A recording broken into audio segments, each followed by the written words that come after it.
ভিডিওর পেছনের টেক্সট, তাও আবার হাতে থাকা মোবাইল ফোন দিয়ে। এই ভিডিওর মাধ্যমে আপনি জানতে পারবেন ক্যাপকাট দিয়ে কিভাবে টেক্সট অ্যাড করা যায়। ভিডিওর পেছনে আপনাকে অ্যাড টেক্সট করতে হলে প্রথমে যেটা করতে হবে, অ্যাড টেক্সটে ক্লিক করতে হবে।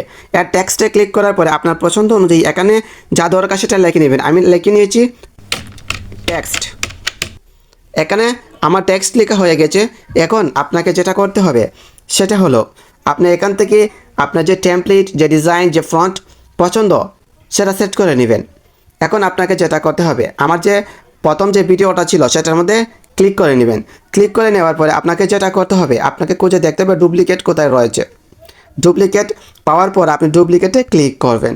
ডুপ্লিকেট পাওয়ার পর এটা যখন দুইটি পার্টে অংশ হবে, সেকেন্ড পার্টের উপরে আপনি আবার এটাকে ওভারলে করবেন, কারণ ওভারলে দিয়ে এটাকে নিচে নিয়ে আসা হয়। যখন এটাকে ওভারলে দিয়ে নিচে নিয়ে আসবেন এবং টেনে ওই ভিডিওর সমান সমান রেখে দিবেন। এখন আপনার কাজ হচ্ছে ব্যাকগ্রাউন্ড রিমুভ করা। ব্যাকগ্রাউন্ড রিমুভও ক্লিক করবেন, অটো রিমুভাল, আপনি কনফার্ম করে নেবেন। এখন আবার ব্যাক করে আপনাকে যেতে হবে টেক্সটে। টেক্সটে ক্লিক করে নেবেন। টেক্সটে ক্লিক করা হয়ে গেলে আপনাকে যেটা করতে হবে, খুঁজে দেখতে হবে ওভারলে কোথায় রয়েছে। এই গেছি ওভারলেতে ক্লিক করব।